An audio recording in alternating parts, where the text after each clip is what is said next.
हमारे इस चैनल विश्व भारती क्लासेस में हम लोग पिछले वीडियो में ग्राफीय विधि से हल करना सीखे हुए हैं, पढ़ रहे हैं। आज भी ग्राफीय विधि से सवाल को हल करेंगे। Simultaneous linear equation in two variables का सॉल्यूशन हम लोग निकालेंगे। चलते हैं, सवाल है, प्रश्न है 5x minus y 5 equal to 0 first equation है। सेकेंड इक्वेशन हमारा 3x minus y minus 3 equal to 0 second equation. इन इक्वेशनों में हमें एक्स वाई का वैल्यू फाइंड करना है बाय ग्राफ से हमें देखना है। यानी इसमें क्या करते हैं, हम पॉइंट्स लेते हैं, कम से कम दो बिंदु। किसी रेखा को लेने के लिए कम से कम दो बिंदु की आवश्यकता होती है, इसलिए हम चलेंगे दो बिंदु फाइंड लेंगे और दोनों बिंदु से एक्स वाई का मान निकाल करके हम ग्राफ खींचेंगे। जहां दोनों ग्राफ कटेंगे वो उसका हल हो जाएगा। यदि नहीं कटते हैं ग्राफ, यदि नहीं कटते हैं, पैरेलल आते हैं, तो इसमें उसके अनंत हल हो जाएंगे। कोई हल नहीं होंगे। और यदि ग्राफ, दोनों ग्राफ एक दूसरे पर आ रहा है, एक ही रेखा पर ग्राफ पढ़ रहे हैं, तो उसके अनंत हल होंगे। तो सबसे पहले हम एक कंडीशन को देख लें।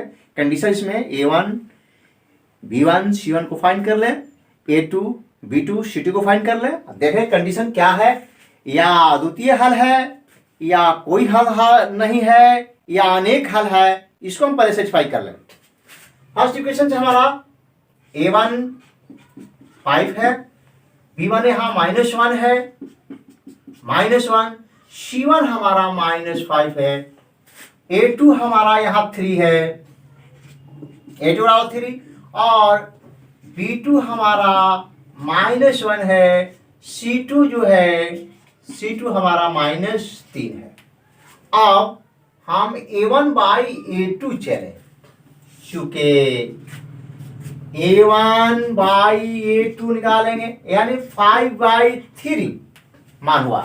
a1 बाई a2 का मान हो गया 5/3। इसी क्रम में b1 बाई b2 हमारा हो जाएगा b1 by b2 equal to -1 बटे -1, यानी कट करके हमारा 1 हो गया। c1 बाई c2, अगेन पुनः c1 बाई c2 को फाइंड करेंगे। तो c1 बाई c2 हमारा हो गया -5 बटे -3, यानी 5/3। अब यहां देखते हैं, इसमें हमारा कंडीशन मिल रहा है a1 by a2 does not equal to b1 by b2। तो जब हमारा कंडीशन मिल जाएगा a1 by a2 does not equal to b1 by b2 हो, तो उस हालत में हमारा सॉल्यूशन जो होगा अद्वितीय हल होगा, यानी एक और केवल एक का हल होगा। यह संगत हल है, संगत हल होगा। अब हम चलेंगे ग्राफ से। इस कंडीशन को हम लोग देख लिए।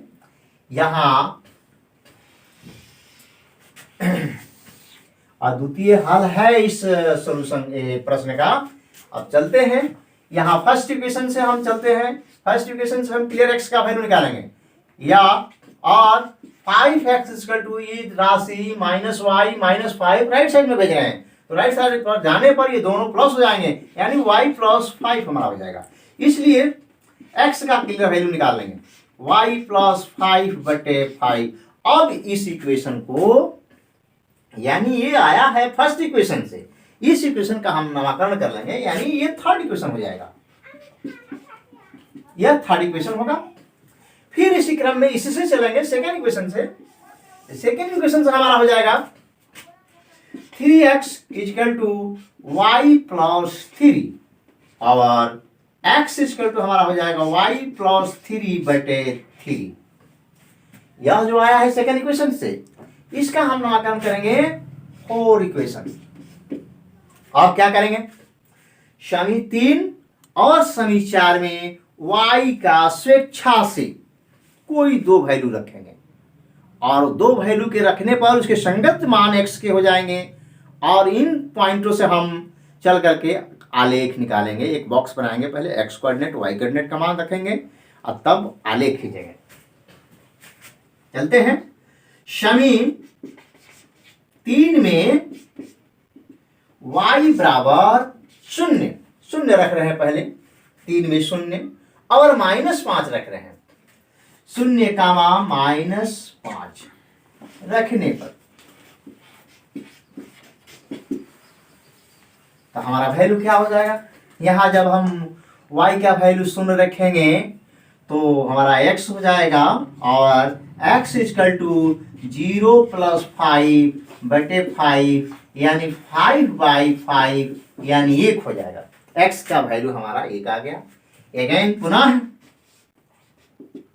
x = अब y का वैल्यू -5 रखा जा रहा है, -5 + 5/5 यानी 0/5 यानी 0 हो गया। अब क्या करते हैं, इसी से हम लोग अभी ये हमारे कोऑर्डिनेट आ गए। यहाँ 0 जब रखे हैं y तो x का मान आएगा 1, और जब y -5 रखा गया है तो 0 हो गया। अब इसके लिए हम थर्ड इक्वेशन यानी फर्स्ट इक्वेशन के लिए हम एक डायग्राम बना लेते हैं, जिसमें x कोऑर्डिनेट, y कोऑर्डिनेट और xy, या x कोऑर्डिनेट है, ये y कोऑर्डिनेट है, यहाँ है xy का वैल्यू। तो जब y हम 0 रखे हैं तो 1 आया है मान इसका, और जब -5 रखे हैं तो x का मान आया है 0। अब इसके लिए हमारा 1, 0, यहाँ 0, -5 ये पॉइंट्स हो जाएंगे।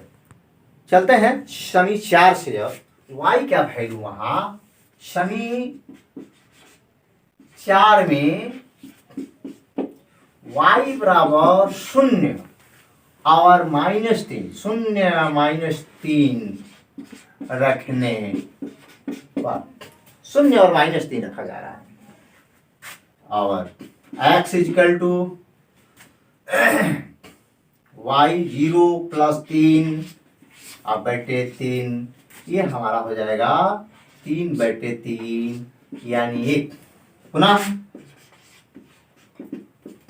x = -3 रखा जा रहा है, -3 + 3/3 यानी 0/3 यानी 0।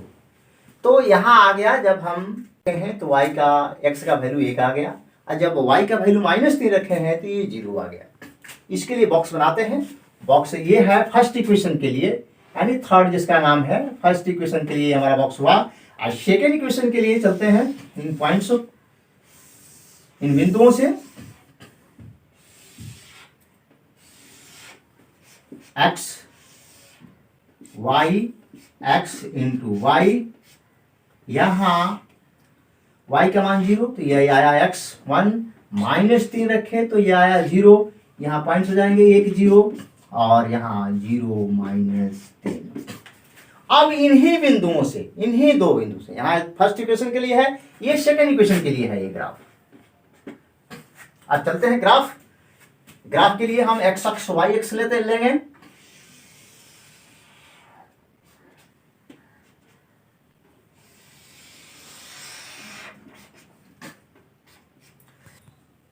चलते हैं ग्राफ पर, x अक्ष और y अक्ष ले लेते हैं।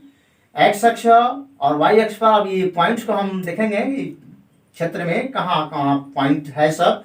पहला पॉइंट है फर्स्ट इक्वेशन के लिए, हमारा फर्स्ट पॉइंट है 1, 0, तो 1, 0 ये पॉइंट हुआ, x पर 1, y 0। नेक्स्ट पॉइंट है सेकंड पॉइंट हमारा 0 -5, तो 0 -5 ये पॉइंट हुआ, यानी y अक्ष निगेटिव है, ये 0 -5 हुआ। अब इन दोनों को मिलाएंगे, इन दोनों बिंदुओं को मिलाने से हमें ए बी एक रेखा मिल रही है, रेखाखंड ए बी है, यानी ये फर्स्ट इक्वेशन का ग्राफ हुआ। फर्स्ट का ही रूप है थर्ड भी कर सकते हैं, थर्ड का ये ग्राफ हुआ। रियली प्रश्न के मुताबिक फर्स्ट इक्वेशन का ए बी हमारा ग्राफ हुआ, एक रेखाखंड हुई। इसी क्रम में दूसरे से चलते हैं। पॉइंट्स है हमारे हैं 1, 0 और 0 -3, तो 1, 0 तो ये हमारा कॉमन पॉइंट हो जाएगा। यहाँ है दूसरा पॉइंट, ये जो है हमारा यही पॉइंट, ये है 0, -3, ये पॉइंट हुआ हमारा यहाँ वाला। अब इसको मिलाएंगे तो ये एक रेखाखंड हमारी हो रही है CD। अब AB रेखाखंड और CD रेखाखंड एक दूसरे को यहाँ 1, 0 पर कट रहे हैं। यही कटान बिंदु इन दोनों इक्वेशनों का सॉल्यूशन हुआ। इस बिंदु के कोऑर्डिनेट्स हैं, नियामक हैं, निर्देशांक हैं 1 0। तो पहले x कोऑर्डिनेट लिया जाता है और उसके बाद y कोऑर्डिनेट लिया जाता है। तो फर्स्ट हमारा यानी x बराबर 1 हो गया, y बराबर 0 हुआ। यदि आप इस वीडियो में नए हैं तो सब्सक्राइब और बेल आइकन दबाएं। यदि वीडियो पसंद है तो लाइक शेयर अवश्य करें। यदि कोई डाउट हो तो कमेंट अवश्य लिखें। ओके, धन्यवाद।